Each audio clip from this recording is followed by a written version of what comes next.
আসসালামু আলাইকুম প্রিয় দর্শক, আমরা এনটিভি নিয়মিত আয়োজন মার্কেট ওয়াচে আপনাদের সবাইকে আমন্ত্রণ জানাচ্ছি। আমি মুস্তাক সাদেক। আমরা এই অনুষ্ঠানে শেয়ার বাজার নিয়ে আলোচনা করি, পর্যালোচনা করি। আমরা শেয়ার নিয়ে বিভিন্ন সময়ে আমরা বিভিন্ন শেয়ার নিয়ে কথা বলি, বিভিন্ন আপনাদের বক্তব্য নিয়ে কথা বলি। এই গত সপ্তাহে আমি একটা বলেছিলাম যে আগামী সপ্তাহটা হয়তো একটু আশার আলো বা সুবাতাস আসতে পারে শেয়ার মার্কেটে। সেরকম আশা না আসলেও অন্তত শেয়ার বাজার একটা জিনিস আসছে যে বাজারটা যখন পজিটিভ টার্নে তারপরে গিয়ে ফ্ল্যাট হয়, অন্তত পক্ষে বাজারে টার্ন ওভারটা বেড়েছে, বাজারে একটা স্বস্তি আসছে এই কারণে যে ভালো ভালো শেয়ারের দাম বেশ ভালো আছে। আর বাজার তেমনভাবে কোনো রিঅ্যাক্ট করেনি খারাপ শেয়ারগুলোর জন্য, আমাকে আস্তে আস্তে ভালো শেয়ারের প্রাইস ভালো আসতেছে। আজকে আমরা আলোচনা করব আমাদের সঙ্গে যারা আছেন তার মধ্যে সবচেয়ে বড় মানে যিনি আজকে আমার সব মনে হচ্ছে আমি নিজেই যে একজন অর্থনীতিবিদ যিনি বাংলাদেশ সরকারকেও উপদেশ দেন, তিনি হচ্ছেন আহসান এইচ মনসুর, নির্বাহী পরিচালক পলিসি রিসার্চ অ্যান্ড ইনস্টিটিউট। উনি আমাদের সঙ্গে আছেন, আপনাদের সঙ্গে আলোচনায় অংশ নেবেন। আক্তার হোসেন সান্নামাত FCA পুঁজিবাজার বিশ্লেষক, তাকে জানাম হোক আপনারা আলোচনায় অংশ নিতে পারবেন। দর্শক, আপনারা আমাদের সঙ্গে আলোচনায় অংশ নিতে পারেন। আপনারা যে স্ক্রলে যে নাম্বার আছে সে নাম্বারে রিং করে আপনারাও আমাদের সঙ্গে আলোচনায় আসতে পারেন। প্রথমে আসছি আমি জনাব আহসান এইচ মনসুর। আমাদের পুঁজি বাজার নিয়ে আপনারা তো অনেক গবেষণা করেন, অনেক ইকোনমিক রিপোর্ট সাবমিট করেন, সরকারকে আপনারা উপদেশ দেন। আমাদের পুঁজি বাজারের যে বর্তমান অবস্থানটা, গতিধারাটা, এই ব্যাপারে আপনাদের বক্তব্যটা কী? দেখুন, আমরা তো অর্থনীতিবিদ, আমরা দৃষ্টিকোণ থেকে দেখি যে বাজারটা অর্থনীতির সাথে কিভাবে সম্পর্কিত, একটা আরেকটা দিক হচ্ছে যে বাজারটার সার্বিক মূল্যায়নটা কোন পর্যায়ে আছে, এটা কি অতি মূল্যায়িত না এটা ফেয়ারলি প্রাইসড। আরেকটা জিনিস দেখি যে বাজারের যে ভোলাটিলিটিটা বা বাজারের যে ভলিউম অফ অ্যাক্টিভিটি সেটা কি কম না সেটা মোটামুটি রিজনেবল বা অতিরিক্ত ভোলাটাইল, অতিরিক্ত ট্রানজ্যাকশন হচ্ছে। এইসব দৃষ্টিকোণ থেকে আমরা বাজারটাকে বিশ্লেষণ করি এবং মোটামুটিভাবে আমরা ওইটাকেই হাইলাইট করার চেষ্টা করি। আমরা কিন্তু ওই দৈনন্দিন বা উইকলি বা মান্থলি মুভমেন্টটাকে আমরা সেরকম গুরুত্বের সাথে দেখি না, আমরা একটা লং টার্ম দেখার চেষ্টা করি। তো সেই দৃষ্টিকোণ থেকে যদি আমি বলি যে বাজারটা কিভাবে, আমাকে যদি প্রশ্ন করে বাজারে বর্তমান চিত্র কি, আমি বলবো যে বাজার বর্তমানে ফেয়ারলি প্রাইসড। যদি কেউ বলে যে এটা না খুব কম দাম, আমি বিশ্বাস করি গড়ে, এটা কিন্তু গড় প্রাইস বলছি। আচ্ছা, ঠিক আছে। এটার মধ্যে অবশ্যই প্রত্যেক বাজারে কিছু স্টক ওভার প্রাইস থাকে, কিছু স্টক আন্ডার প্রাইস থাকে, কিছু ভালো। আমি বলবো আমাদের বাজারটা ফেয়ারলি প্রাইসড। এই জন্য আমি বলছি, আমি যদি আরো 5টা বাজার বা 7টা বাজারে দেখি আমাদের আশেপাশে, আমাদের বাজার কিন্তু সিঙ্গাপুরের চাইতেও এটার প্রাইস আর্নিং রেশিও হায়ার, হংকংয়ের চাইতে হায়ার, থাইল্যান্ডের চাইতে হায়ার। তো এগুলো কিন্তু খেয়াল রাখতে হবে যে আমরা তো এমন কোনো দেশ না যে আমরা ওইসব বাজারের চাইতেও আমাদের আরও অতিমূল্যায়িত হতে হবে। এটা একটা জিনিস। 2 নম্বর যেটা হচ্ছে যে হ্যাঁ, ব্যাংকিং স্টকের বর্তমানে একটু দুরবস্থা যাচ্ছে, সেটার কিন্তু একটা দূরসঙ্গত কারণও আছে। এবং আমি মনে করি যে বাজারগুলো একটা সিগন্যাল দিচ্ছে ব্যাংক ম্যানেজমেন্টগুলোকে যে you shape up your management.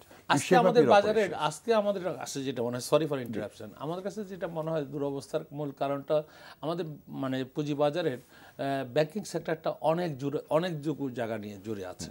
মানে একটা মার্কেট ক্যাপিটালাইজেশন একটা বড় পার্ট।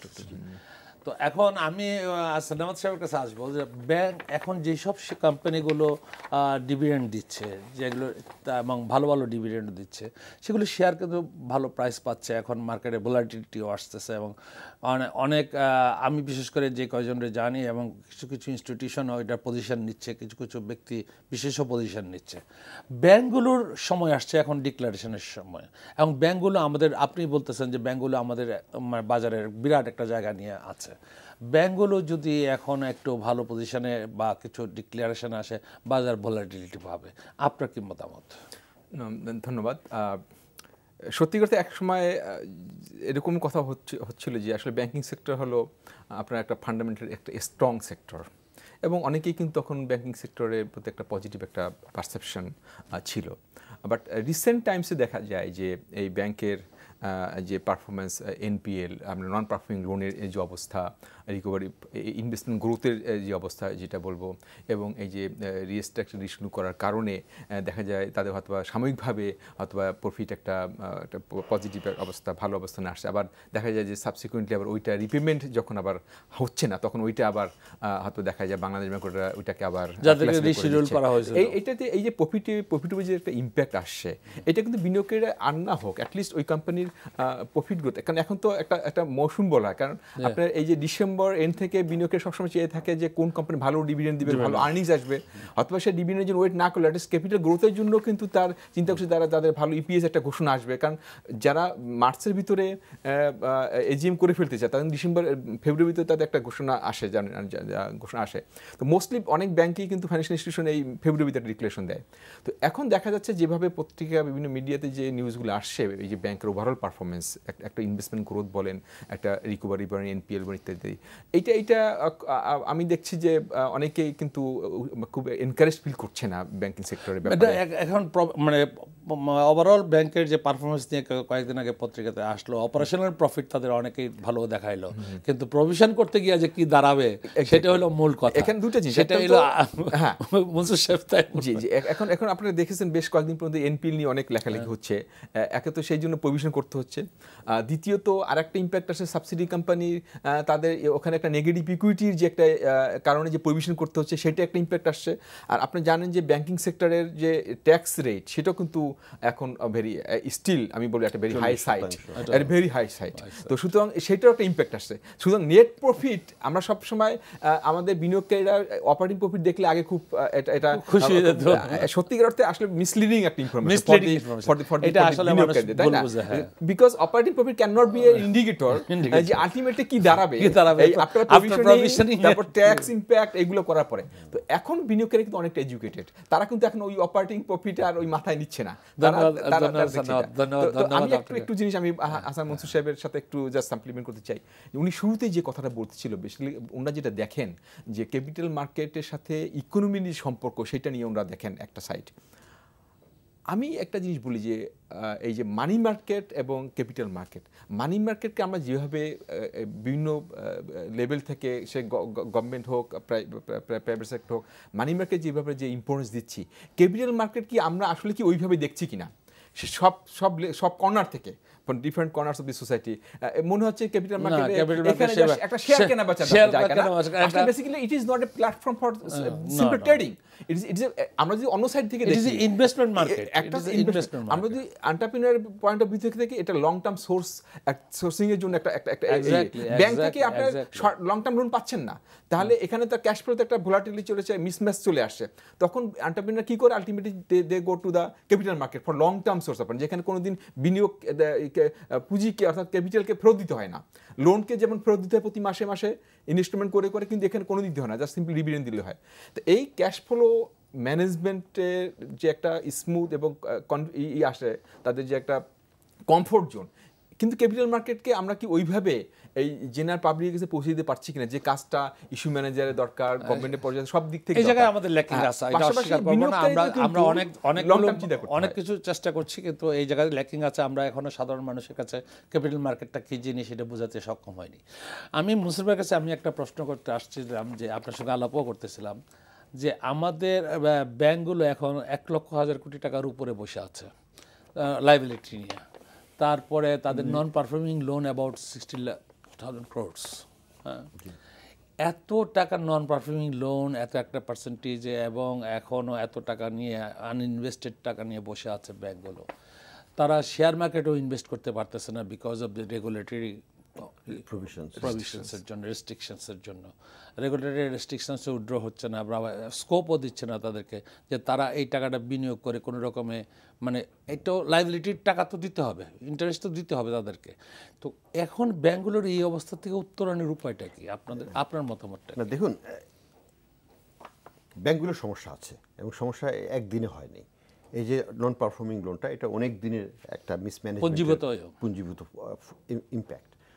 আর লিকুইডিটি যে সমস্যাটা, এটা হচ্ছে, আমি মনে করি যে এটা একটা শর্ট টার্ম, গত কয়েক বছরে হয়েছে, এটা হয়তো আগামীতে থাকবে না, হয়তো আমি ধারণা করি। আমি বলছি কেন, আমাদের ব্যাংকের ইনএফিসিয়েন্সিটা কোথায় প্রস্ফুটিত হয়, সেটা হচ্ছে স্প্রেডে। বাংলাদেশের স্প্রেড 5% থেকে 6%, সত্যিকার অর্থে এটা 6%। Highest in the world. হ্যাঁ, পৃথিবীর অন্যান্য জায়গায় এটা 2.5 থেকে 3%। আমরা যে 3% এক্সট্রা, এটা কিন্তু আমাদের বড়োয়ারদেরকে দিতে হচ্ছে। Ultimately somebody has to pay that price, তাই না? এবং বড়োয়ারদের যেটা একটা অ্যাডভান্টেজ যেটা হয়েছে বাংলাদেশ ব্যাংক, যেটা আমি মনে করি যে ভালো পলিসি, এবং আমরা এটাকে সাপোর্টও করেছিলাম প্রথম থেকে, শুরুর থেকেই, সেটা হচ্ছে যে তারা ফরেন বরোইং অ্যালাউ করছে। কারণ আমি যদি একটা এন্টারপ্রেনিয়র হই, আমাকে তো ফোর্স করা যাবে না যে আমাকে বাংলাদেশের ব্যাংক থেকে টাকা নিতে হবে। কেন? আমি যে কোনো জায়গা থেকে আমি নিতে পারি যদি আমার ক্যাপাসিটি থাকে। আলটিমেট অবজেক্টিভ তো কস্ট রিডিউস করা। হ্যাঁ, আমার উদ্দেশ্য হচ্ছে আমার ব্যালেন্স শিটকে স্ট্রেংথেন করা, আমার ডেট লায়াবিলিটিকে ম্যানেজমেন্ট কমিয়ে আনা। কাজে আমি সস্তায় যদি আমি ইন্টারেস্ট রেট নিতে পারি, আমি বাইরে থেকে নিয়ে আসবো। এবং বড় বড় কর্পোরেশনগুলো এখন সেটা অ্যাভেল করছে। ফলে যেটা হয়েছে যে টেম্পোরারিলি ব্যাংকগুলো একটা শকে আছে, and they are adjusting to it. যেটার অ্যাডজাস্টমেন্টে যেটা করছে সেটা একটা ভালো কিছু করছে না আমি বলি। এই জন্য তারা লেন্ডিং রেট কমিয়ে আনছে, কিন্তু তারা ডিপোজিট রেট কমিয়ে দিচ্ছে। তাদের যে ইনএফিসিয়েন্সি সেটা কিন্তু 6%-ই রয়ে যাচ্ছে, ওইখানেই রয়ে গেছে। ফলে যেটা হচ্ছে ডিপোজিটের ঘাড় ভেঙে এখন আমি বড়োয়ারকে আমি সন্তুষ্ট রাখার চেষ্টা করছি। এটা এখনকার জন্য তাদের প্রফিটেবিলিটি রাখবে, কিন্তু এটা কিন্তু কোনো পার্মানেন্ট সলিউশন হতে পারে না। আমি আমার সঞ্চয়কারীদেরকে ঠকিয়ে আমি আচ্ছা মনসুর ভাই এবং আসসালামের মধ্যে দুজনের কাছে আমি প্রশ্নটা থাকবে, সেটা হচ্ছে যে বাজারে একটা স্পষ্ট কথা আছে যে এতগুলো ব্যাংক, আমাদের দেশের যে ইকোনমি, সাইজ অফ ইকোনমি এবং যেই অবস্থানটা, তাতে এতগুলো ব্যাংক করতে মার্জার হওয়া দরকার। কারণ হচ্ছে যে এই যে আপনি ইনএফিসিয়েন্সির কথা বললেন, যে ব্যাংকগুলোর যে ইনএফিসিয়েন্সির কারণে আজকে এই অবস্থানে রয়েছে। আমি বলবো যে এইখানে রেগুলেটরি ফেলিওরও আছে। রেগুলেটরও মানে সেইভাবে রেগুলেট যদি করতো, আজকে ব্যাংকের এই অবস্থা হতো না। আজকে যদিও তারা দাবি করতেছে যে ডিক্লাইনিং মানে হচ্ছে ডাউন পারফর্মিং লোন, আজকের পেপারে পড়লাম যে ডিক্লাইন করছে, কিছুটা কমে আসতেছে। বাট এত huge amount of non performing loan একদিনে কমে আসবে, বা এক মাসে কমে আসবে, এক বছরে কমে আসবে, দ্যাট আমি আশা করি না। কিন্তু ওনাদের মানে আর তো কোনো গতি নাই মার্জার ছাড়া। আমি তো দেখতেছি না, দেয়ার আর সাম ব্যাংকস, তারা তো দেউলিয়া হয়ে যাচ্ছে, এবং বাংলাদেশ ব্যাংকের অবজারভার বসানো হয়েছে। দেখুন, এখানে regulator needs to be very tough, and রেগুলেটরকে ওই ক্ষমতায়ন করতে হবে সরকারের থেকে। রেগুলেটররা দেখি খালি বাংলা মানে আমাদের পুঁজিবাজারের উপরে রেগুলেট করে। না, দ্যাট ইজ নট ফেয়ার। পুঁজিবাজারের জন্য তো আপনি 2010 সালে কি করলো? আমাদের উপরে আলাদা রেগুলেটর আছে। তবে আমি একটা জিনিস মনে করি, ব্যাংকের টাকা, ওই যে অতিরিক্ত টাকা, এটা পুঁজিবাজারে যাওয়াটা কিন্তু ঠিক হবে না। কারণ ব্যাংকের টাকা ultimately they have to do business in the proper banking sector. পুঁজিবাজারের জন্য তাদেরকে নির্দিষ্ট করে দেওয়া আছে 25% তাদের যে ক্যাপিটাল, তার 25% পর্যন্ত তারা বিনিয়োগ করতে পারে। এটা কিন্তু ব্যাংকিং সেক্টর দাবিও না। ব্যাংকিং সেক্টর যে এখন যেটা করতেছে, ব্যাংক ফাইন্যান্সিয়াল ইনস্টিটিউশন বলতেছে যে আমাদের যে অ্যাক্সেস, যেটা বাংলাদেশ ব্যাংকের রেগুলেশনের হিসাবে যেটা এখন অতিরিক্ত বিনিয়োগ আছে, সেটাকে একটা সময়ে দিয়ে সেটাকে অ্যাডজাস্টমেন্টের সুযোগ দেওয়া হোক। যেটা এখনও, কালকে জানেন যে কমার্স মিনিস্টারের সাথে মাস্টার ব্যাংক অ্যাসোসিয়েশন ওরা বসেছিলেন, কমার্স মিনিস্টার আশ্বস্ত করেছেন। এই আশ্বস্ত কিন্তু উনি আরও করেছেন, কিন্তু কয়েকবার করেছেন। কেন যেন এই ওটা কিন্তু বলছে না যে তুমি ফার্দার ইনভেস্ট করো, কিন্তু এই যে মার্কেটে একটা সেল প্রেশার আছে, এই প্রেশারটা, কারণ ক্যাপিটাল মার্কেট এই যে আপনি জানেন এটা কনফিডেন্স গেম অলটুগেদার। এখন আমি যদি এই যে একটা সময় যদি পেতো, তখন বিনিয়োগের বুঝতে যাক ব্যাংকের সেল প্রেশারটা মার্কেটে আসবে না, মার্কেটে একটা হয়তো স্টেবল থাকবে, এই একটা ব্যাপার। আরেকটা জিনিস হলো যে আপনি যেটা বলছেন, আসলে এফিসিয়েন্সি এমন একটা জিনিস, এটা বিভিন্ন কারণে এফিসিয়েন্সি আমাদের কম হতে পারে। যেমন আজকে সকালেও আমার একটা ব্যাংকের এমডির সাথে একটা মিটিং ছিল, ওখানে বলতেছিল যে আসলে এখন আপনি যেটা বললেন যে too many banks in the small market, আসলে বেসিক্যালি একদিকে একটা পজিটিভ সাইড আছে যে মার্কেট কম্পিটিটিভ হয় টু মেনি প্লেয়ার্স থাকলে, যে কম্পিটিটিভ, এটা এন্টারপ্রেনিউরের জন্য সুযোগ, কারণ তারা বিভিন্ন জায়গায় নেগোশিয়েট করতে পারে। এক ব্যাংক তো একটা রেট বলে একটা ব্যাংকে গিয়ে এসে দেখলো যে না, তাকে 0.5% কম দিচ্ছে। এটা টু মেনি প্লেয়ার্স থাকলে কিন্তু একটা কম্পিটিটিভ মার্কেট হয়। কিন্তু প্রশ্ন হলো যে ইফিসিয়েন্সি, কারণ আপনার যদি ইকোনমি ওইভাবে ইন্ডাস্ট্রিয়ালাইজেশন হতো, গ্রোথ হতো, তাহলে কিন্তু এই সারপ্লাস ফান্ড যেটা আছে এটাও কিন্তু বিনিয়োগ হতো। কিন্তু হাসান মাহমুদ সাহেব যেটা বলছে যে এই ফান্ডটা ক্যাপিটাল মার্কেটে আসা উচিত না, হ্যাঁ আমি বলছি এটা, কারণ তাদের তো একটা রিস্ক ম্যানেজ করতে হয়। অ্যাজ পার কোম্পানির ল, আমি আপনাকে বলি, কোম্পানির ল অনুযায়ী ছিল 10% of the liability they can invest in the stock market. This is the final, মানে এটা আগের ছিল। তো তখন 2010-এর আগে কিন্তু আমি বলতেছি এখন 25% হঠাৎ করে যখন IMF এর প্রেসক্রিপশনের উপর ভিত্তি করে ওনারা 25% of the paid up capital করলেন, তাতে সিঙ্ক হয়ে গেল কি আমি লাইবিলিটি 10% মিনস কয়েক হাজার কোটি টাকা আমি ইনভেস্ট করতে পারি, আর আমি 25% of my paid up capital is by কয়েকশো কোটি টাকা। এই যে গ্যাপটা সিঙ্ক করে হঠাৎ করে যদি বলেন আমাকে এখন চলে আসো তুমি এর ভিতরে, এখানে হঠাৎ করে শব্দটা ইউজ করাটা অ্যাপ্রোপ্রিয়েট কিনা, এটা কিন্তু 4 বছর হয়ে গেছে না 4 বছর হয়ে গেল কিন্তু এবং আগামীতেও আরো সময় দেওয়া হচ্ছে না। আমি যেটা বলতে চাই যে সময় দেওয়া হোক, কিন্তু এটা সিলেক্টিভলি দেওয়া উচিত। যেসব ব্যাংক পারে না তাদেরকে দেওয়া ঢালাওভাবে দিলে পরে হয় কি এটা মিসইউজ হয় এবং এটা ইনসেনটিভটা আমাকে তো আলটিমেটলি অ্যাডজাস্ট করে নিয়ে আসতে হবে। এটা ঝুলিয়ে রাখাটা কিন্তু ভালো না, বাজারের জন্য ভালো না। আমি যদি ওয়ান্স আমি এই যে 15,000 বা 20,000 কোটি টাকা যেটা ঝুলে আছে, এটা একটা আনসার্টেনিটি ক্রিয়েট করছে বাজারে। এটা আমি যতদিন এটাকে ঝুলিয়ে রাখবো ততদিনই আনসার্টেনিটিটা লিঙ্গার করবে।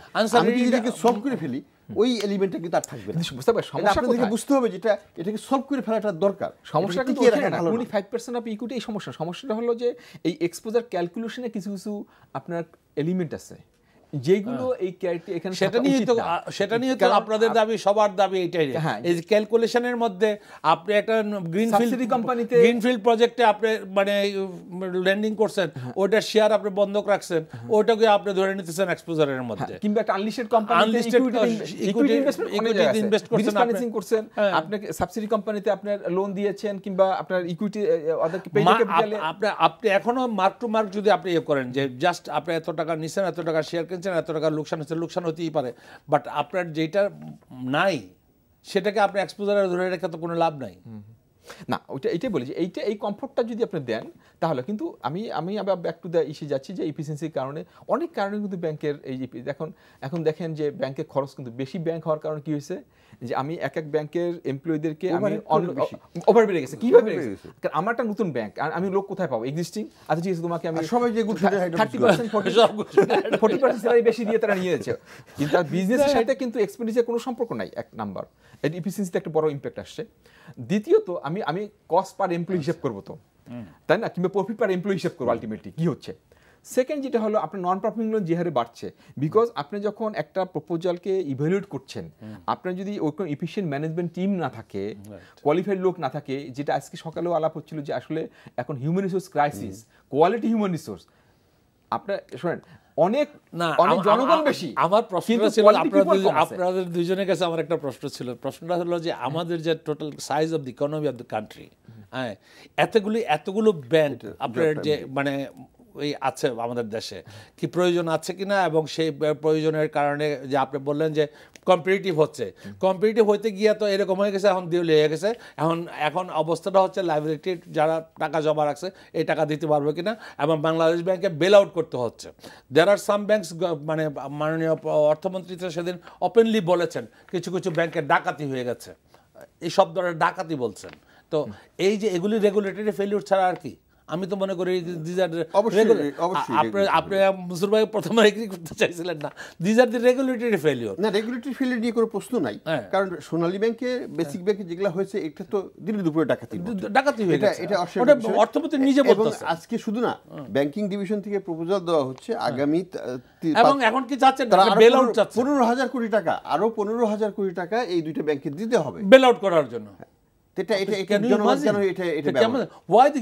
সাধারণ মানুষ এটা করা দরকার আসলে, বেসিক্যালি কেন হচ্ছে, কেন হয়েছে, এবং ফিউচারের জন্য। আজকে যদি এই জিনিসগুলো পুঁজিবাজারে হইতো,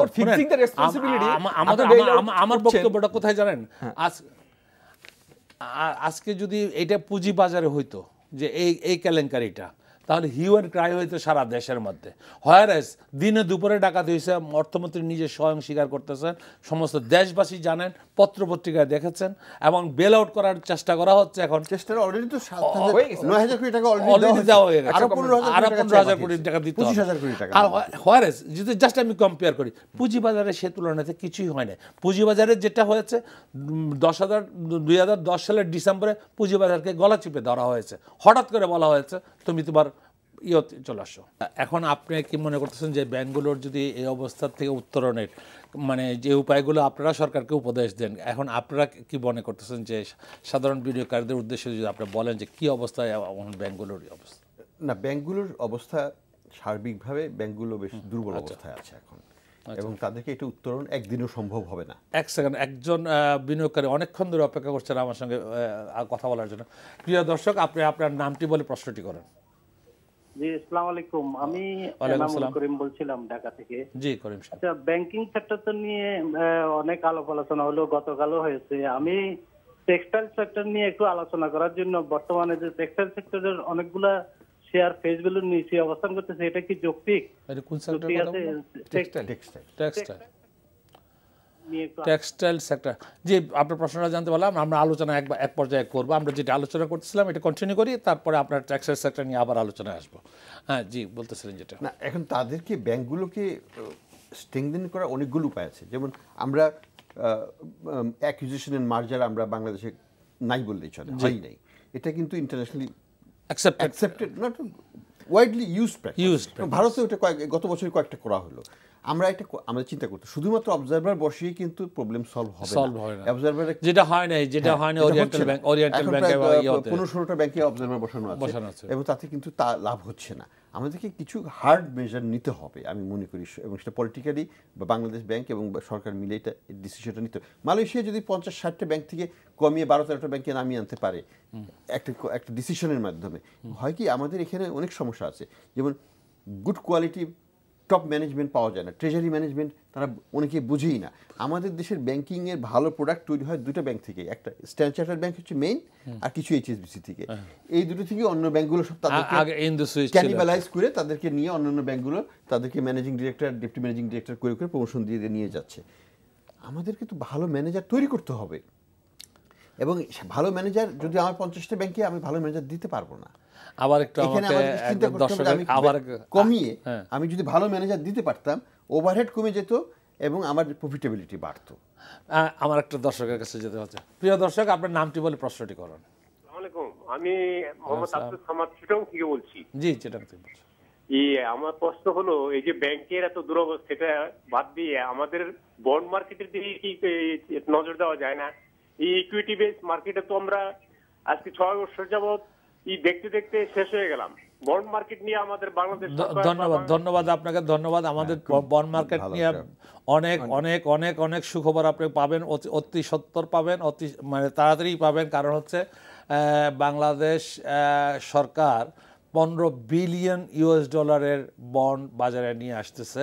সে তার 60% লিস্টেড হবে সিঙ্গাপুর মার্কেটে, আর 40% হবে বাংলাদেশে। কাজে বন্ড মার্কেট আশা করা যাচ্ছে যে বন্ড মার্কেটও বাংলাদেশে ভালোভাবেই আসতেছে, এবং বন্ড মার্কেট আসলে আপনার মতো যারা অনেকেই চান যে আমরা সিকিউরড ইনভেস্টমেন্টে যেতে চাই, অনেকেই পাবেন ইনশাল্লাহ। এইটা আমরা যেটা আলোচনা করতেছিলাম, একটু যদি ইয়ে করেন আমি সান্নাবাদের কাছে যাব। হ্যাঁ, আমি মনে করি যে যদি আমরা কনসলিডেট করতে পারতাম ভালো হতো। আর 2 নম্বর কথা, যদি আমরা নাও করতে পারি, অন্ততপক্ষে আরও যেন নতুন ব্যাংক না আসে। কারণ এখানে এই থ্রেটটাও বিরাট একটা, এবং একটা প্রেজেন্ট ক্লিয়ার ডেঞ্জার আমি মনে করি যে আরও নতুন ব্যাংক আবার দিতে যাচ্ছে সরকার, এবং এটা যেগুলো আছে এইগুলোর মানে একটা গ্রাম বাংলা একটা কথা আছে, পুরান পাগালে ভাত পারে নতুন। আমরা আমাদের ইন্স্যুরেন্স সেক্টরকে এখন যে অবস্থা দাঁড়াইছে, এই যে ব্যাংকগুলো আছে তারই তো ভাত নাই। আচ্ছা, যাকে নতুন ব্যাংকের ব্যাপারে যে আমরা যেটা শুনতেছি যে তাদের পারফরমেন্স কিন্তু ওই আশাব্যঞ্জক না। তো আগামী 10 বছরও তো কিভাবে করবে? আগের গুলোই তো দাঁড়াতে, ফার্স্ট জেনারেশন ব্যাংক যেগুলো আসছে তারই তো অবস্থা খারাপ। সেটাই, এখন নতুন ব্যাংকগুলো যে যদি আমার ফার্দার নতুন ব্যাংক দিতে হয়, অবশ্যই আমার রিসেন্ট যেগুলো আমরা দিয়েছি তার পারফরমেন্স ইভ্যালুয়েশন যদি করি, ওটা জাস্টিফাই করে না, বিকজ এমনিতে তার ওভারহেড কস্ট অনেক বেশি আছে। আর দ্বিতীয়ত যে হাসান মাসুদ সাহেব যেটা বলতেছিলেন যে আসলে ওইরকম এই যে quality people, skill man power এই সেক্টরে খুবই কম আছে। কারণ আমাদের ভুল হয় কোথায়? আজকে একটা ইনভেস্টমেন্টে যদি একটা যেতে হয়, প্রথমেই যেটা হলো যে আপনি অ্যানালাইসিস করে ইভ্যালুয়েট করে ঠিকমতো ডিসিশনটা নিতে হবে যে আমি একটা কোম্পানিকে যদি বিনিয়োগ লোন দেই, সে আসলে লোন পাওয়ার কতটুকু যোগ্য, কি শুধু সিকিউরিটি চিন্তা করে যদি লোন দেয়। একটা তো আছে যে সিকিউরিটি আপনার অনেক সময় ফলস থাকে, ওভার ভ্যালুয়েশন থাকে, দেখা যায় বাস্তবে নাই ইত্যাদি। এখানে তো একটা দুর্বলতা আছে। বাট ওই প্রজেক্ট ইটসেলফ, তার যে প্রোডাক্ট, তার যে মার্কেট ডিমান্ড, তার যে টেকনোলজি, তার ম্যানেজমেন্ট, তার সাকসেশন প্ল্যান, হাবিজাবি ইত্যাদি। এই জিনিসগুলো বেসিক্যালি এই জিনিসগুলো কিন্তু ঠিকমতো অ্যানালাইসিস করার মতো স্কিল্ড ম্যান পাওয়ার দরকার। সেই জায়গাতেই এখন আমাদের সেই ট্রেনিং হচ্ছে না বা সেই লোক পাওয়া যাচ্ছে না। যারা আবার একজন দর্শকের সঙ্গে যেতে হচ্ছে আমাকে। প্রিয় দর্শক, আপনার নামটি বলে প্রশ্নটি করুন। আমার নাম রহমান, আমি মিরপুর থেকে বলছি। জি রহমান সাহেব, আচ্ছা সরি, আবার চেষ্টা করেন। হ্যাঁ, যেটা বলতেছিলাম। তো সুতরাং আপনার এখানে ওই তাহলে হতো কি, যদি আজকে ওই আপনার জুডিশিয়াসলি যদি একটা প্রজেক্ট ইভ্যালুয়েট করা যেত, প্রুডেন্টলি করা যেত, তাহলে দেখা যায় তার রিকভারি অনেক ভালো হতো, ব্যাড লোন কম হতো, এনপিএলটা কমে যেত, প্রভিশন কম লাগতো, ট্যাক্স ইম্প্যাক্টটা কম আসতো, প্রফিটের ইম্প্যাক্ট আসতো। তা আজকে যে এই যে আমরা যেটা এক্সপেক্ট করি ফ্রম দি ব্যাংকিং সেক্টর, সুতরাং এইটা কিন্তু আমাদের তাহলে আমাদের এক্সপেক্টেড রিটার্ন অথবা ওখান থেকে পেতাম। তো আজকে এইসব কারণে আমাদের এই জন্য হিউম্যান রিসোর্স ডেভেলপমেন্টটা স্কিল হিউম্যান রিসোর্স তৈরি করতে হবে। আমি তো মনে করি শুধুমাত্র human resource of the bank is not the factor. আমার কাছে মনসুর ভাই বেয়ার মি আউট। সবচেয়ে বড় কথা হচ্ছে আমরা যারা এন্টারপ্রেনার, আমরা যদি মনে করি যে ব্যাংকটা আমার, হ্যাঁ, আমার ফার্স্ট জেনারেশন ব্যাংকের কথা বলতে পারি। যখন আমি ছিলাম 5 লাখ টাকা দিয়ে ব্যাংকের ডাইরেক্টর, ওইটা গিয়ে মনে করলাম যে এই ব্যাংকটা তো আমার, এমডি সাহেব এটা করেন, ওইটা করেন, ওইটা করেন, মানে অ্যাজ ইফ আমার অফিসে আমি যেভাবে স্টাফ চালাই সেভাবে। এই মেন্টালিটি নিয়ে না এই মেন্টালিটি নিয়ে আমরা ব্যাংকিং সেক্টরকে এই অবস্থা নিয়ে আসছি। আজকে আপনি চিন্তা করেন, প্রাইভেট সেক্টর ব্যাংক, আমরা খুব আশা করেছিলাম যে প্রাইভেট সেক্টর ব্যাংক মানে সার্ভিসের দিক দিয়ে অনেক ভালো হবে, সরকারি ব্যাংকের চেয়ে অনেক বেশি অ্যাগ্রেসিভ হবে, প্রগ্রেসিভ হবে, এবং মানে ডেলিভারিটি ভালো হবে, ভালো করতেছিল। আপনি দেখেন যে এইসব বিদেশি ব্যাংকের চেয়ে প্রাইভেট সেক্টর কিন্তু কম্পিটিশন দিয়ে যাচ্ছিল, কিন্তু আমাদের পরিচালক বৃন্দরা কি সেইভাবে বিহেভ করেছে? আপনি যেটা বলতে চাচ্ছেন মুদ্রা কথা হলো যে গভর্নেন্সের প্রবলেম, গভর্নেন্সের শুধুমাত্র ওদেরকে, কারণ গভর্নেন্স এবং সিলেকশনও ব্যাংকের লাইসেন্স দেওয়ার প্রথম কারণ হচ্ছে ফিট অ্যান্ড প্রপার। আর we following the fit and proper criteria? যারা মালিক যখন যে পার্টি ব্যাংক নিয়ে আসবে প্রপোজাল, তাদের ফিট অ্যান্ড প্রপার এই ক্রাইটেরিয়াটাই কিন্তু আমরা ভায়োলেট করি না। ওইটা হয়তো আমরা পলিটিক্যাল কারণে তাদেরকে ফিট করে দেই, অ্যান্ড প্রপার বলে দিই। এখন এই যে আপনার গভর্নেন্স যে প্রবলেম আছে, সেখানে আপনার সত্যিকার অর্থে যে এই যে আমি একটা ডিসকাশনে একদিন বলতেছিলাম যে এখন আমাদের দেশে অনেক মানে এই ব্যাংকিং সেক্টর কিছু কিছু ব্যাংক আছে যেখানে মানে sole proprietorship type of listed company হয়ে যাইতেছে। মানে একজন হয়তো একজন ব্যক্তি হি ডিসাইডস এভরিথিং, এবং কাকে লোন দিবেন, কাকে কি করবেন, কাকে রিসিভ করবেন। এখন তো এইরকম একটা ব্যাংক চলতে পারে যেখানে এক্সপার্টাইজ দরকার। এখানে কিন্তু এন্টারপ্রেনার যে কেউ হতে পারে, কিন্তু ব্যাংকার কিন্তু যে কেউ হতে পারে না। ব্যাংকারের অবস্থাটা কি হয় জানেন সান্নামত সাহেব? আমি বলি আপনাকে, কোন এমডি খুব অসহায় হয়ে যায়। সিম্পল একটা এমডি, আমি তো কিছু জায়গায় যেটা খেয়াল করি যে ব্যাংকের board decides almost every loan. এটা তো হওয়ার কথা। তারা তো ডিসাইড করবে, এটা তো অপারেশনাল ম্যানেজমেন্ট তাহলে কি করছে? এটা operational aspect, loan sanction is operational aspect. তারা তো strategic decisions, policy formulation, meeting করবে, accountability of the management. Exactly, budget নিয়েও দেখবে তারা, প্রফিটেবিলিটি দেখবে, their day to day affairs. Every loan is sanctioned by, এবং এই কারণে বাংলাদেশ ব্যাংকও কিছু সার্কুলারও দিয়েছে, এবং মানে কোনো ডাইরেক্টর বোধহয় তার ব্যাংকের এমডিকে ইচ্ছা করলে চাকরিচ্যুত করতে পারবে না, হ্যান্ড করতে পারবে না, সাম ইউ। কিন্তু এটা খুব একটা এফেক্টিভ হচ্ছে বলে মনে হচ্ছে না। এখন মনে করেন মিটিং হচ্ছে সেখানে, অথবা হার্ডলি ইভেন হিউম্যান রিসোর্স সিলেকশনও কিন্তু ইন্টারফেয়ার করছে। আপনি সিম্পল একটা ফার্নিচার কিনবেন, একটা ব্রাঞ্চের একটা ওপেনিং হবে, ওখানে যে এস্টাবলিশমেন্ট, সেখানে যদি বোর্ড ইন্টারফেয়ার করে, তো বেসিক্যালি ট্রু সেন্সে এমডি মানে এটা বুঝতে হবে যে what is the responsibility of the board and what is the responsibility of the management. এখন এটা যদি মিলে যায়, দেন কিন্তু ম্যানেজমেন্ট ক্যান নট ওয়ার্ক। ওখানেই গভর্নেন্সের প্রবলেম।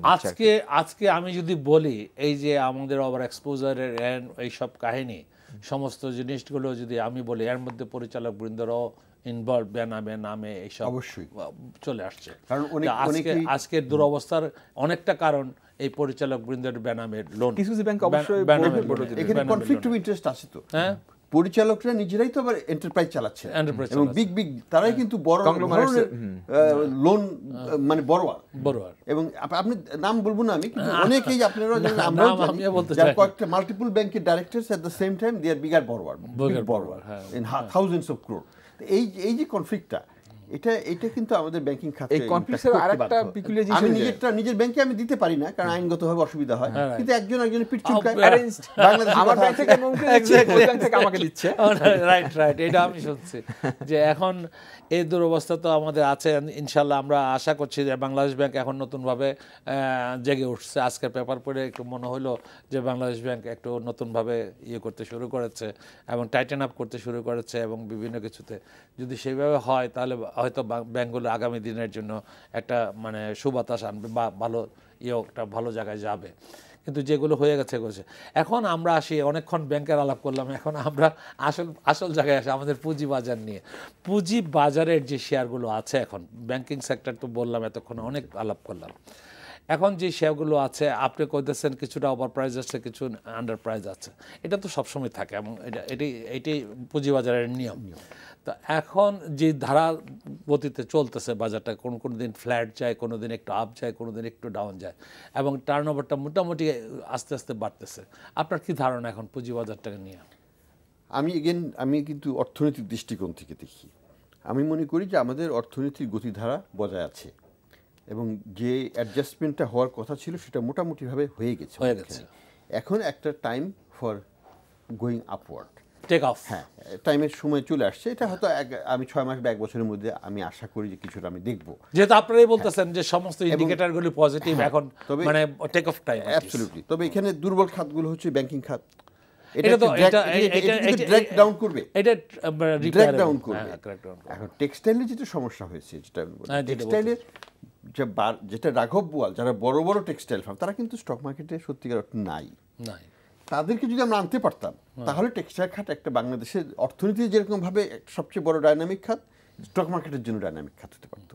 কিন্তু আনফরচুনেটলি আমরা পারছি না, কারণ আমরা তাদেরকে এমন কিছু ইনসেন্টিভ দিয়ে দিচ্ছি বাইরে থাকার কারণে তারা এখানে টেক্সটাইল খাতটাকে ডুবানোর পিছনে কিছু পরিচালক তো আছে, মানে আমি নাম বলতে চাচ্ছি না, কয়েকটা কোম্পানির পরিচালকরা directly involve with share market এবং তারাই মানে শেয়ার বাজারে বেচা কেনা করে।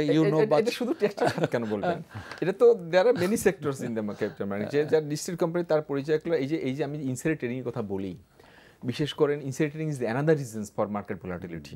এবং মার্কেটে এই যে বিনিয়োগকারীরা যে ছোটো ছোটো বিনিয়োগকারী আজকে যে এই যে বার্নিং হচ্ছে তাদের বিকজ অফ ইনসাইডার ট্রেডিং। আজকে আপনি দেখেন, আজকে থেকে আমরা যদি জাস্ট 12-15 ইয়ার্স আগে কথা বলি, কোনো বোর্ড অফ ডিরেক্টরস কিন্তু ক্যাপিটাল মার্কেট এক্সেপ্ট ফিউ হাতে গোনা কয়েকজন ছাড়া ক্যাপিটাল মার্কেট কোনো ডিরেক্টরে তাদের নামে ইভেন ফ্যামিলি মেম্বারদের নাম তো ছিলই না, নিজেদের নামেও কোনো অ্যাকাউন্ট ছিল না। এখন ইচ অ্যান্ড এভরি ডিসিশনস একটা is taken based on the what would be the impact on the capital market according. হয়তো দেখা যায় যে ওই তার ক্যাপাসিটি নাই, কিন্তু শেয়ার মার্কেট বাড়াইতে হবে, এই জন্য তারা এমনভাবে একটা ডিসিশন দিচ্ছে হয়তো বা যে যাতে করে মার্কেট বাড়লে তারা বেনামে কিনে রাখতেছে, কেউ মামলা করে রাখতেছে, কেউ এটা করে রাখতেছে বিভিন্নভাবে। এই যে সাধারণ বিনিয়োগকারী একজন টেলিফোন করলেন যে টেক্সটাইল সেক্টর, দুই একটা টেক্সটাইল সেক্টর ছাড়া আর কি, মানে যারা বড় ধরনের টেক্সটাইল আমাদের এখানে লিস্টেড আছে তারা ছাড়া বাকি সবাই, যেমন একটা আজকের পেপারে যদি পড়েন আপনি দেখবেন যে রাইট শেয়ার দিবে কই আগে বাজারে ছেড়ে দিছে গুজবটা, ছেড়ে দিয়ে বাজারটাকে ভোলাটাইল করে দিয়ে এখন সিকিউরিটি এক্সচেঞ্জ এটা রিজেক্ট করে দিছে, রিজেক্ট করে দেয়। এখন যাদের হাতে শেয়ারটা আছে তারা বেচারারা বিপদে পড়ে গেছে।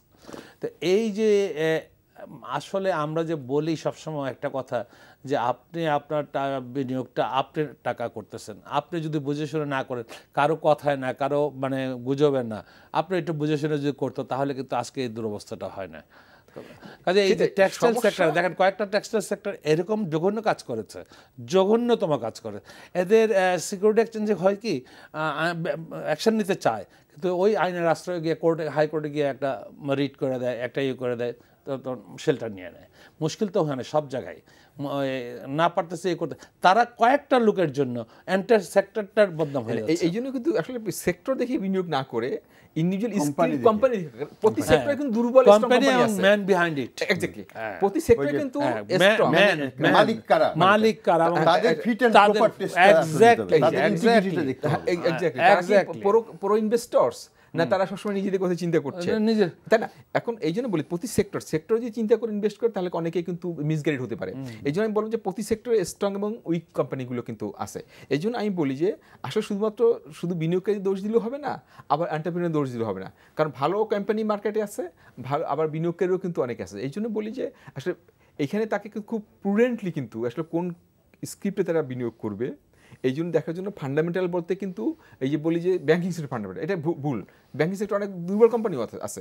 এই জন্য ফান্ডামেন্টাল ভিতরে আপনি যেটা বললেন যে আসলে man behind, that is very very important, because এই কোম্পানির আসলে কি প্রোডাক্ট, কম্পিটিটর ভালো করতেছে না কি করতেছে, তাদের ম্যানেজমেন্ট কীরকম, তার সাকসেশন প্ল্যান আছে কি না, কিংবা তার প্রোডাক্টের ডিমান্ড বাড়ছে কিনা, সেলস গ্রোথ আছে কিনা, অ্যাসে কোনো ফিউচার গ্রোথ তাদের আমি দেখাচ্ছি। আপনি যে কথাটা বলতেছেন হুবহু আমি আপনাকে দেখাচ্ছি। There are some textile mills বা listed in the stock market যারা ধারাবাহিকভাবে ডিভিডেন্ড দিয়ে যাচ্ছে, গ্রোথ আছে ধারাবাহিক, একদম from the date of the মানে লিস্টেড তারা দিয়ে যাচ্ছে, এবং তাদের নিয়ে কোনো কথাবার্তা নেই। মাত্র কয়েকটা গুটি কয়েকের জন্য আজকে টেক্সটাইল সেক্টরের বদনাম হয়ে যাচ্ছে, বুঝলেন? মানে ছোট্ট একটা স্পিনিং মিল নিয়ে আইসা ঢুইকা তারা এই করবো, হ্যান্ড করবো, ত্যান করবো, একটা বাজারে গুজব ছাইরা দেওয়া, বাজারে একটা ভলাটিলিটি আনে। ইভেন ব্যাংকিং সেক্টর কথা বলেন, দেয়ার আর ফিউ ব্যাংক যারা এখনো স্টিল তাদের ফান্ডামেন্টাল হিসাব করলে অনেক কিন্তু স্ট্রং আছে। হয়তো ক্যাপিটাল মার্কেটের সাবসিডি এক্সপোজার কারণে হয়তো তারা টেম্পোরারি একটা প্রবলেম আছে, কিন্তু ট্রু সেন্সে কিন্তু দেয়ার অন গুড ফুটিংস। আবার আমার ইসে যান, ফার্মাসিউটিক্যাল কোম্পানি এই সেক্টরে যান, তারপরে ইঞ্জিনিয়ারিং সেক্টরে যান, টেলিকমিউনিকেশন বলেন, প্রত্যেকটা জায়গায় কিন্তু আপনি দেখবেন যে আপনি যদি ভালো স্ক্রিপ্ট খুঁজেন ওখানে কিন্তু পাবেন। সুতরাং বিফোর ইনভেস্টমেন্ট এই যে একটা কথা বলা হয় যে ভালো স্ক্রিপ্ট আসলে পরে আপনাকে তো কেউ এক পারে আসবে না, প্রিমিয়ামে আসতে হবে এবং বুক বিল্ডিং মেথডে আসতে হবে। এখন তো মানে সিকিউরিটি এক্সচেঞ্জ ভালো সিস্টেম করে দিয়েছে, বিউটিফুল সিস্টেম করেছে যে বুক বিল্ডিংয়ে আসো, তোমার প্রাইস সাধারণ বিনিয়োগকারী নির্ধারণ করবে, ইনস্টিটিউশনাল ইনভেস্টর। তো এখন যে অবস্থানটা দাঁড়াইছে তাতে তো ভালো শেয়ার আসার কথা, ভালো share let the price determined by the investors. But একটা অনেকক্ষণ ধরে একজন বিনিয়োগকারী অপেক্ষা করছেন। জি দর্শক, দয়া করে প্লিজ আপনার নামটা বলে প্রশ্নটি করেন। আমার নাম সুবান, বরিশাল থেকে বলছি। কি? বরিশাল থেকে বলছি। জি জি। আচ্ছা, আমার প্রশ্নটা হলো যে আরএনএসপি টেক্সটাইল সেক্টরের 4 বছর ধরে ডিভিডেন্ড বা বোনাস পাওয়া না, এইটার কি ডিসিশন আসবে? এইটা আপনারা কি একটু ভালো ভাবছেন আমাদের কথা? পার্টিকুলার কোনো স্ক্রিপ্ট নিয়ে কথা আমাদের এখানে বলা উচিত। যাই হোক, আপনার দর্শক আপনার আরেকজন অপেক্ষা করতেছেন। জি দর্শক, আপনার নামটা বলে প্রশ্নটি করুন। আমার প্রশ্নটা একটু, আমি একটা প্রশ্ন করতে চাচ্ছিলাম। জি বলেন। আমার প্রশ্নটা হলো আহসান মনসুর সাহেবের কাছে। জি আচ্ছা, ব্যাংকের investment policy in capital market is 25% of the paid up capital. Yeah কি 30% প্লাস উন্নীত করলে কোনো সমস্যা আছে? মানে আপনার প্রশ্নটা আবার বলেন যে 25%-এর বেশি কম করলে কোনো সমস্যা আছে কিনা, তাই না? 30% করা যায়, করলে অসুবিধা কি সেটাই না। দেখুন, এটার আপনার টিভির ভলিউমটা কমে একটা প্রশ্নটা করেন, বুঝতে পারছি না আমরা। ওইটাই আচ্ছা, যেটুকু বুঝছি সেটা হচ্ছে যে 25%-এর প্লাস মাইনাস করলে কোনো অসুবিধা নেই। 25% হচ্ছে ইন্টারন্যাশনালি গ্লোবালি স্ট্যান্ডার্ড প্র্যাকটিস। এটা আইএমএফ এ চাপানো কিছু না, এটা দুনিয়া জোড়া এটাই আইন। এখন আমরা তো আর ওটার বাইরে থাকা আমাদের উচিত হবে না, তো এটাই আমাদের মেনে নিতে হবে। এটার উপরে গেলে অবশ্যই পেনাল্টি আসবে। বাংলাদেশ ব্যাংক তার যে রুলস এন্ড রেগুলেশন অনুযায়ী তাকে পেনালাইজ করবে, ব্যাংকে ফাইন করবে, প্রথমে তাকে ওয়ার্নিং দেবে, এগুলো করবে, এবং সেটা সঙ্গত কারণেই করবে। কাজে ওটাকে নিয়ে আমার মনে হয় না যে আলোচনার তেমন কোনো স্কোপ আছে। যেটা যদি হয় ওভার এক্সপোজার, যদি এক্সিস্টিং এক্সপোজার থাকে, সেটা সময় দিয়ে বাংলাদেশ ব্যাংক সেটাকে সলভ করার চেষ্টা করছে। এখানে কিন্তু স্পেসিফাই করা আছে যে কোন কোন শেয়ারগুলো মানে আপনার ভ্যালুয়েশন যখন ভ্যালুর পথটা আসছে তখন লিস্টেড শেয়ারগুলোকেই আপনার এক্সপোজারে আনবেন। আপনি যদি আনলিস্টেড শেয়ারের, যেটা উনি মানে বলতেছেন বারবার যে আনলিস্টেড শেয়ার করে নিয়ে আসতেছেন আপনি এক্সপোজারের ভিতরে, আপনার বিভিন্ন গ্রিনফিল্ডের ইয়েকে নিয়ে আসতেছেন। হয় কি, এটাকে দেখা হচ্ছে স্টক মার্কেটের অ্যাঙ্গেল থেকে, তো না, এই জিনিসটাকে দেখা হয় ব্যাংক রেগুলেটরি পার্সপেক্টিভে। ব্যাংক রেগুলেটরি পার্সপেক্টিভ হচ্ছে যে you should not invest more than 25% of your capital for your investment purpose. Whether it's listed, unlisted, doesn't matter. Your investment purpose. You should give most of your money for lending purpose and other purpose, which is the proper banking. না এখানে কিন্তু একটা ব্যাপার এই আছে। Angle থেকে দেখা হচ্ছে, একটা হলো রেগুলেটরি অ্যাঙ্গেল, আপনাদের স্টক মার্কেট অ্যাঙ্গেল থেকে সিকিউরিটিজ দেখা হেল্ড হচ্ছে ফর না। শেয়ার, আপনার হেল্ড ফর আপনার ট্রেডিং এর জন্য যদি করেন সেটা এক ধরনের ট্রিটমেন্ট হওয়া উচিত। আপনার স্ট্র্যাটেজিক কিছু ইনভেস্টমেন্ট আছে, সেটা আপনার যদি সে মনে করেন আজকে একটা ব্যাংক হয়তো একটা এনবিএফ এর একটা মেজর শেয়ার হোল্ড করলো, এটা strategic investment, not for trading. তো এইটা কিন্তু আবার ট্রিটমেন্টটা একটু ডিফারেন্ট হওয়া উচিত। তা আমি যেটা বলছি, কিন্তু আমি অন্য জায়গায় চলে যাচ্ছি যে ভাই প্রশ্ন Banker's করলেন, perspective is still an investment. আমি যে প্রশ্নটা সেটা হলো যে আমাদের এই মাইন্ডসেটটা একটু চেঞ্জ আনতে হবে। কোথায় যে আমরা কেন বারবার বলছি যে ব্যাংকিং সেক্টর ক্যাপিটাল মার্কেট আসলেই মার্কেট খুব ভালো হয়ে যাবে, আমরা কেন শুধু ব্যাংকের উপর ডিপেন্ডেন্ট হয়ে যাচ্ছি? রিজন বিহাইন্ড আমি আপনাকে বলতেছি, আমাদের এখনো পেনশন ফান্ড আসে নাই, আমাদের স্টক মার্কেটে আসে নাই, আমাদের এখানে কোনো ইনভেস্টমেন্ট ব্যাংক হয় নাই, আমাদের এখানে বড় ধরনের কোনো ফান্ড হয় নাই, আমাদের দেশের যে মানে বলেন কি আপনার মিউচুয়াল ফান্ড যদি বলেন, আপনার মিউনিসিপ্যালিটির ইয়ে উপরে বন্ড যদি আসতো, এরকম বিভিন্ন কিছুর থেকে আসতে পারতো সারা দুনিয়াতে যেগুলো আছে, কিন্তু সেটা তো গ্রো করে নেই। আমরা এখনো ইকুইটি বেসড একটা স্টক মার্কেট, আপনার একটা জিনিসটা বুঝতে হবে, এই হাঁটি হাঁটি পা করে আমরা কয়েকদিনের স্টক মার্কেট, আর ওনারা কত বছরের স্টক মার্কেট। আমাদের মার্কেটটা কিন্তু খুব সাইজটা স্মল, বাট আমরা আস্তে আস্তে আগাইতে যাচ্ছি। যেমন আমরা আগামীতে যাচ্ছি ডেরিভেটিভসে, অপশনস অফ ডেরিভেটিভসে যাচ্ছি, আমরা ফিউচার মার্কেটে যাচ্ছি। তো এইটা এখনো এই মার্কেটটা গিয়ে আমরা এ করতে পারতেছি না। না তাহলে কি আমরা কি অন্যভাবে চিন্তা করতে পারি না? আমাদের যে বিনিয়োগের যে এইটা নেটটা, এইটা কি আরো বাড়াতে পারি না? হ্যাঁ, বাড়াতে পারি। আমার শুধু ব্যাংকিং সেক্টর আসলে মার্কেট ভালো হবে, ব্যাংকিং সেক্টর তো লিমিটেশন থাকবেই, ঠিক আছে। আমার কথা হলো যে 25% থেকে 30% করলেন, কিংবা এক্সপোজারের ডেফিনিশনকে আবার রিডিফাইন করে আপনি তার ক্যাপাসিটি বাড়ালেন, হোয়াট নেক্সট? কিন্তু আমাদের যেটা হলো যে আমাদের প্ল্যাটফর্মকে, আমার নেটকে বাড়াতে হবে, মোর অ্যান্ড মোর ইনভেস্টর্স যাতে আরও মার্কেটে চলে আসে, ফান্ড নতুন করে ইনজেক্ট হয়। এই কনফিডেন্স লেভেলটা যে পর্যন্ত বাড়াতে না পারবো, তারা কিন্তু নতুন ফান্ড দিচ্ছে না। ভেরি রাইট, এই কথাটাই বলতেছিলাম। We are working on against many ods, বুঝলেন?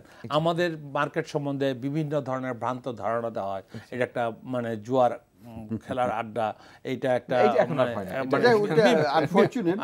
Very unfortunate words are used. আমাদের সবচেয়ে বড় কথা হলো যেটা, যে আমি যে একটা কথা বলি ফাইন্যান্সিয়াল লিটারেসি, যদি আমরা জানতাম যে এই জায়গাটাতে বিনিয়োগ করলে আমি কত পাবো, আমি আপনাকে অ্যাসুরেন্স দিতেছি, লং টার্ম ইনভেস্টমেন্টে আসেন, আপনার ব্যাংকের টাকা রাখার চেয়ে অনেক বেশি আপনাকে অবশ্যই আমার এখানে আমি আপনাকে বলতে পারি, লং টার্মে যদি আপনি আজকে টাকা দিবেন আমাকে 1 লাখ টাকা দিয়ে বলবেন আপনি যে কালকে মুস্তাক ভাই কত প্রফিট হয়েছে, আর ব্যাংকে যখন টাকা রাখেন আপনি 1 বছর পরে গিয়ে ব্যাংকের ম্যানেজার সাহেব বলেন ভাই আমার টাকাটা একটু ইয়ে করে দেন, আপনাকে 8,000 টাকা ধরায় দেয়। প্রোভাইডেড দুইটা কন্ডিশন কিন্তু এখানে বিনিয়োগের খুব ইম্পর্টেন্ট। আপনি লং টার্ম ইনভেস্ট করতে গেলে আপনাকে you must select the good securities, number 2 timing, এই শেয়ারটা কখন ঢুকবেন, এই দুইটা জিনিস আছে।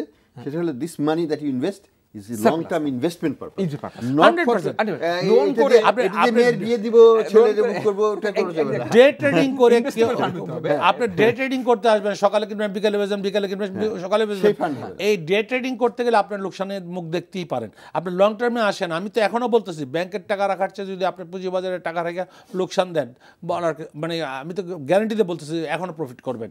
যেই বাজার আছে এখনো, যে প্রত্যেকে এখন কিন্তু সত্যিকার অর্থে যাদের কাছে টাকা আছে, সারপ্লাস মানি আছে, they are coming to the market. আমার জানা মতে আমি বেশ কিছু জানি যে যারা এখন বাজারে আসতেছে এবং ভালো ভালো স্ক্রিপ্টে ইনভেস্ট করতেছে এবং ভালো ভালো স্ক্রিপ্টে পজিশন নিচ্ছে। একটা জিনিস আমি বলি আপনাকে, আমি সেদিনকে একটু রিসার্চ করতে যে দেখলাম বাংলাদেশে dividend payment despite everything still the highest in all over the region. আমাদের 5% গড়ে ডিভিডেন্ড ইল্ড রেশিও হয়, অন্যান্য দেশে এটা 2 থেকে 3%, 1.5% আছে। তো এটা মনে রাখতে হবে যে আমরা কিন্তু ভালো ডিভিডেন্ড দেই ডিসপাইট আমাদের কমপ্লেইন থাকা সত্ত্বেও। আর আপনি যদি এই ক্যাটাগরি শেয়ারে ডিভিডেন্ড দেখেন, তাহলে ওইটা তো আপনি ইউ সি যে এটা তো ইউ ক্যান ইমাজিন 300%, 400%, 600% ডিভিডেন্ড দিতেছে, দেয়ার আর সাম ক্যাশ ডিভিডেন্ড দিচ্ছে আপনি। হ্যাঁ, এটা প্রাইসও বেশি, আপনি ডিভিডেন্ড ইল্ড হিসাব করেন তো ব্যাংকের ডিপোজিট থেকে বেশি আসবে। সেটাই তো আমাকে আবার একটা জিনিস চিন্তা করি, যত বেশি ডিভিডেন্ড দেওয়া হয় শেয়ারের ভ্যালু তত তখন রিটার্ন হয় না, কারণ টাকাটা তো চলে যাচ্ছে, কোম্পানির মধ্যে তো রিইনভেস্টেড হচ্ছে না, ফলে শেয়ার ভ্যালু কিন্তু তখন অতখানি বাড়বে না, পুরোটাও দিচ্ছে না, সেটা হয়তো আমেরিকাতে যেমন শেয়ার ভ্যালু যেভাবে বাড়বে কারণ অত ডিভিডেন্ড দেয়ই না, না ওরা তো গ্রোথ দেখে অল রিটেইনড ইনকাম ইজ রিইনভেস্টেড। ফলে আমার যেমন ইফ ইউ লুক অ্যাট কি বলে এই ফোন, এই যে আইফোন অ্যাপল $600 বিলিয়ন ক্যাশ নিয়ে বসে আছে, $600 বিলিয়ন ক্যাশ নিয়ে বসে আছে তারা। সো এগুলো তো তাদের ক্যাপিটালকে, তাদের স্টকের ভ্যালুকে বাড়িয়ে দিচ্ছে, money is in the pocket. Microsoft হ্যাঁ, তাদের রিইনভেস্টেড আছে তাদের ওখানে। আমাদের তো সাথে সাথে ডিভিডেন্ড দিয়ে দেওয়া হয়, তাহলে তো ভ্যালুটা তো কমে যায় কোম্পানি। এনএবিতে ইমপ্যাক্ট, যে রিজার্ভ যদি কমে যাচ্ছে, অর্থাৎ আপনার ক্যাপিটাল গেইনটাকে এনএবিতে কমে যাচ্ছে, ওই হিসাব করে। বাট আমাদের মুসুর ভাই এখানে আমাদের ক্যাপিটাল গেইনটাকে মানে আমাদের ইনভেস্টররা এটাকে প্রাইম ধরে না, মানে দ্যাট ইজ আনফরচুনেট। এটা দুটো কারণ আছে, একটা হচ্ছে আমরা আমাদের আস্থা নাই আমাদের কোম্পানির অ্যাকাউন্টসের উপর, আমি তাড়াতাড়ি ক্যাশ নিয়ে নিতে চাই, এটা একটা জিনিস। যে ক্যাশ হচ্ছে যে স্ট্রেংথ অফ দ্য কোম্পানি, আমাকে কতদিন দিতে হবে ততদিন আমি ওটার উপর আস্থা আছে। ওই প্লাউ ব্যাকটাকে আমরা ধরি না, কারণ হলো আমাদের একটা সন্দেহ আছে ওই অ্যাকাউন্টিং এর উপর, কিন্তু ওই টাকাটা সদ্ব্যবহার হবে কিনা। না এখানে হ্যাঁ ব্যাপারটা ওই আমাদের কিন্তু আসলে বেসিক্যালি যখন ডিরেক্টরস রিপোর্টটা এজিএম এ প্রেজেন্ট করা হয়, এখানে কিন্তু একটা জিনিস সবসময় আমি মনে করি থাকা উচিত যে আপনি যে রিটেন আর্নিং যেটা রাখছেন শেয়ার হোল্ডার দেওয়ার পরে, ওই টাকাটা আপনি কিভাবে ইউটিলাইজ করবেন এইটা কিন্তু কোনো কিছু আপনার কিন্তু প্ল্যান থাকছে না, যে আমার কি এক্সপানশন প্ল্যান আছে না এইটা আমি জাস্ট আইডল ফেলাই রাখবো। এই যদি ডাইরেক্টরস রিপোর্টে বেসিক কতগুলো জিনিস থাকে যে ইনভেস্টর কিন্তু আমরা অনেকক্ষণ আলোচনা করলাম, অনেক ইয়ে নিয়ে আলোচনা করলাম। আপনাদের ধন্যবাদ, আপনারা দর্শকরাও মানে আলোচনা আপনাদের অংশগ্রহণ করেছে এবং আপনারা বুঝতে পারছে। আমরা মূলত যে আলোচনা করেছি মানে ব্যাংক সেক্টর নিয়ে, ব্যাংকিং সেক্টর নিয়ে, এই কারণে আলোচনাটা করেছি ব্যাংকিং সেক্টর নিয়ে।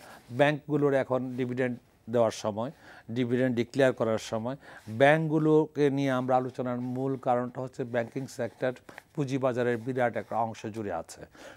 ব্যাংকিং সেক্টর যখন মুভ করে পুঁজিবাজার তখন ভাইব্রেন্ট হয়, এবং আমরা আশা করতেছি যে ব্যাংকিং সেক্টরের এখন যে ডিভিডেন্ড সময় আসছে আগামী দিনগুলোতে মানে অতি তাড়াতাড়ি প্রত্যেকটা ব্যাংকেই কিছু না কিছু ডিভিডেন্ড ডিক্লেয়ার করবে।